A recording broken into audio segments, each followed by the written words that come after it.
Well, good morning. Good morning, good morning. So there I was, sitting on an undisclosed part of the property. Just me and Uber hanging out like a hare and a biscuit, enjoying this beautiful, beautiful morning. The wind is crisp. The air is clear. The sun is shining. The birds are chirping. And then my peace got interrupted. Because of the... Say hello. Top of the morning to you. So I thought I had trespassers there for a minute, guys, because I was like, who are these people? Because I haven't seen them since July 22nd on Come On Mountain. Has it been that long? It's been that long. It's been that long. July 22nd, guys, is the last time that they came and visited their uncle. Almost 3 months. About 75 days. Yeah. I personally think, that that's just so wrong. Just so wrong. They just left here. They hated it so much, guys, that they just wasn't coming back. They're just like, we're just going to leave that old man on the mountain all by his lonesome. That one. Yeah, the one over there in the black jacket. Yeah. She told me I was her guardian angel. I think I'm a fallen angel, guys. Well, we got to leave you in heaven. Yeah. Hey, Lisa didn't want to come back too many times, not to have any PTSD from the road. Yeah. That was the very first thing she said when we hit the road. I don't miss this road. I don't either. Which is why the box blade is on Uber. I actually y'all seen me do a little grading coming on down here. Oh yeah, you see the Benton? I-75 did that. I hit a rock so hard that it literally stopped me in the tracks and shut the tractor off. Dang, and I was in third gear and high revved, so it was literally, that might be what happened to my tooth. I might have snatched my grill out.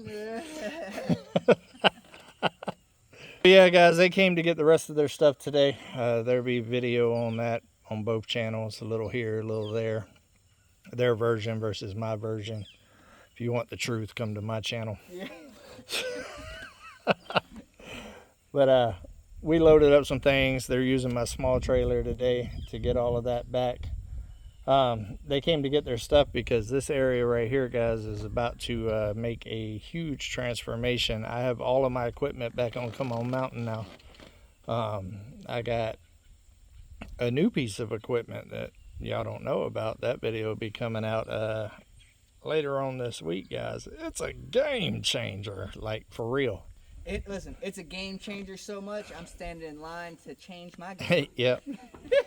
Yeah, it's definitely going to be something that will help me out. And y'all know me. I'm all about the community and helping out where I can and all of that other stuff. And I have pretty much the most equipment out of everybody in the area and stuff. So as I acquire equipment and things, it don't just help me here on the mountain in HQ, and still ain't named that 10 acres yet, even though I don't own 10 acres of it anymore. But still ain't named that property yet. I need to name that. But not only those properties, but I also try to reach out and help out where I can, save on rental fees and stuff like that, because it gets pretty expensive to rent all this equipment, guys. But yeah, he's actually got already coming here real soon. Yeah. I figured... Can't tell you what the project is yet. I figured why spend another $1,000 on rental and delivery and all that other stuff when you can cut that into a fraction. Yep. And you can just help me, save me time, and help yeah, me you get labor and equipment. Man, come out. Yeah, labor and equipment. Sounds like a good deal to me. I know Lissa. Let me zoom in on Lissa. Hold on. I know Lissa is excited about me coming over there doing that particular project, because she knows when Uncle David gets on the scene, man, things be happening. True. Things be happening. Hash ready for you that day. Hash! Oh! Hold on. Oh man, did you hear that? She said hash coming. It's hash. Yeah, her too, guys. Video evidence. So if she don't make me no hash now, y'all get to go over there and just slam her and be like, I cannot believe you lied to your uncle like that. Yeah, I didn't even know there was any hash left in America, because I ain't seen none in a minute. It's been a while. Although one of you guys did send me a hash recipe. Thank you. I did get it. So I'll have to make my own hash here soon. Especially being as I ain't been to the mountain in like almost 100 days. You know what I mean? I'm just saying. I've been to their place, to be fair, probably about 4 or 5 times in that amount of time. Though, you know what I mean? Just to be fair. See how one-sided it is, guys? Yeah, I'm zoomed back in on you. Yeah. See how one-sided it is? Mm-hmm. No hash, no visit.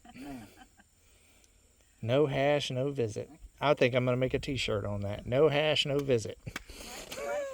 Huh? Life is lifing. Yeah, life is definitely lifing. Trust me, I know. I've been busy. I am looking forward to the fishing trip here in a couple of days, though, guys. This guy. And it's going to be Jacob's first time going, and Jacob really loves to fish. He ain't gonna know what to do once he puts the pole in that little river. Oh yeah, with all those little trout. Man. Boy, look at here. It's yeah, you won't see him much. He'll be out there just fishing. Yeah. That, and there's a bunch of other kids coming. I'm sure all the kids will be fishing their booyahs off. You know what I mean? Including mine, even though he's a grown man now. I know he's going to be out there getting it done. He's got his buddy coming with him and stuff. And I got my brother coming too. So it's going to be a very special trip for me. It's already, I turned it into Levi's birthday present every year. I pay for him to come up, go to the fishing trip and all of that. All expense paid for his birthday every year, because his birthday's October the 2nd. And we always go in the middle of October. So it just lines in. He loves to fish and all of that. He's a little fisherman.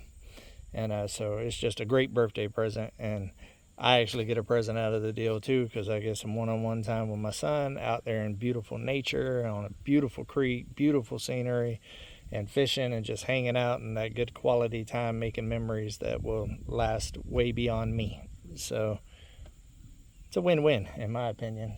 And he gets a cool birthday present too, one that he can count on every year. So even if the guys' fishing trip fell apart at some time and didn't happen, I believe I would keep it going no matter what for whoever wanted to come, because it means a lot to me every year. It's one of my favorite things I do for the year.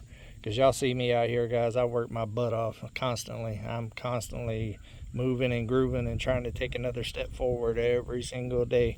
And little trips like that allow me to stop for a minute and actually smell the roses. You know what I mean? It's kind of important. I don't get a chance to do it very often. You know, after you saying all that stuff, that makes me think also, because Jacob's birthday is the 28th at the end of the month. Yeah. So now with him coming, you know, that kind of makes me feel like I'll be able to do the same thing. Yeah. And be able to carry on, because you're right. As busy as we are, we never really get time just to stop and smell the roses. And No.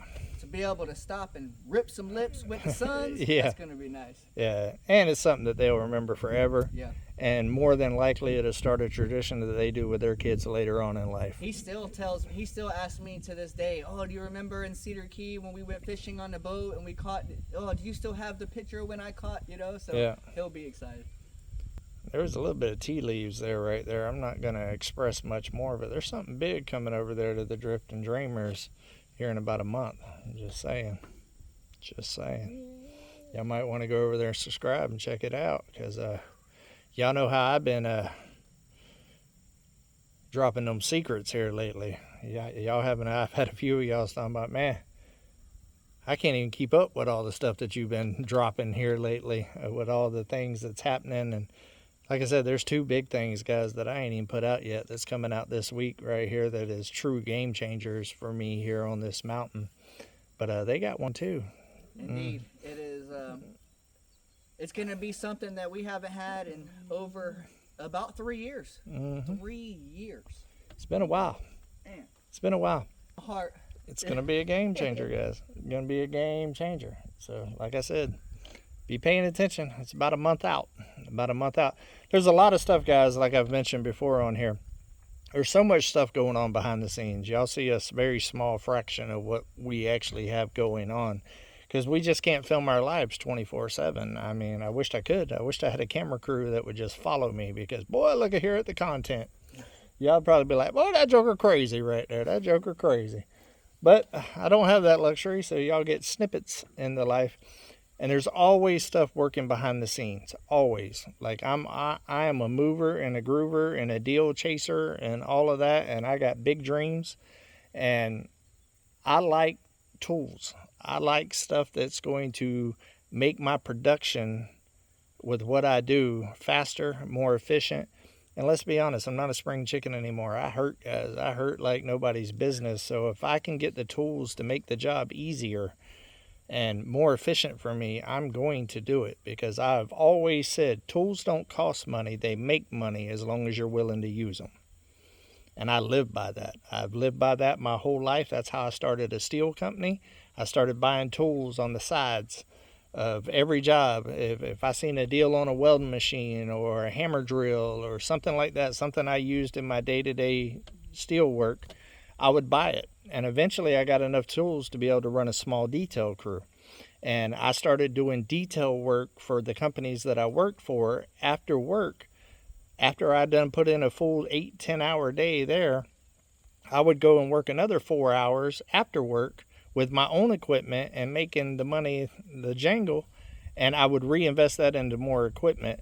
And that's how I ended up with so much equipment. And that's how I ended up with a steel company, because eventually I got enough to run a whole crew, and the guy that I was working for had too much work that he could handle, and he was under contract, and he offered me a small job. And he thought after that small job was going to be it, and I was going to go back to work. I said, no, I need another job. 3 years later, guys, he was doing jobs for me.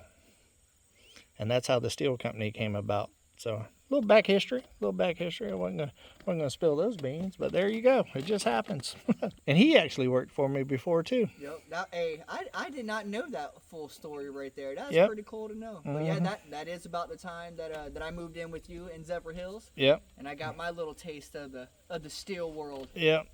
It's a hard knock life. Man, Hard I'm life. trying to tell you, that wasn't no joke. Yeah. People think I work hard now. They just don't know what I came from.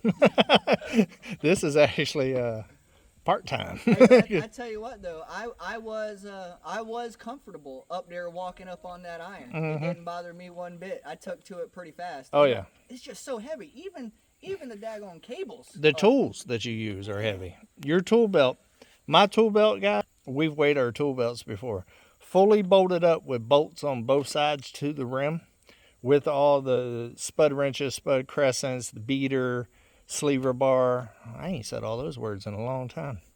But all of that fully weighed 120 pounds when it was fully bolted up and fully weighed with all the tools on. That's me on. That's like carrying Mike. That's 10 pounds shy of carrying me around your waist. Yep, all day long. Now, granted, when you're making bolts, as you make the bolts, it gets lighter and stuff. But fully bolted up, and I used to come up, guys, so I didn't have to go up and down the building so much. And man, boy, you want to talk about some calf muscles, boy. Back in my day, I had some calf muscles on me now. All right, guys. Well, we went all over the place on this one right here. I just figured I'd do a keeping it real with you guys, because it's over anymore. Yeah. Especially, let me zoom in on that one. Especially that one right there. I think she's the reason why they don't come over anymore. Yeah. She's scared I'm going to ask for hash. Yeah. She's scared I'm going to ask for the hash. We were going to come over and sit by the fire a couple of times, and she was like, no, let's not go over there. He might make me make hash. Yeah, I might have to make the hash. Y'all know I'm just kidding, guys. I like messing with my niece. All right, guys. Well, I love every single one of y'all. Hopefully y'all are having a good week, guys. Don't forget to join me tonight live at 6 p.m. Central Time on Come On Homesteading. Should be a good time. I'm actually going to do it at HQ. The first live at HQ tonight, guys. I'm going to do it over there with Pops. So it should be a good time. Now that I got fiber over there and all the amenities, I can do lives over there. So we're going to go over there and hang out like a hare and a biscuit and do it live, guys. It's going to be exciting. It's going to be a good time. Good time. All right, guys, do something nice for somebody today. Take another step closer to your goals, but keep it real. Come on.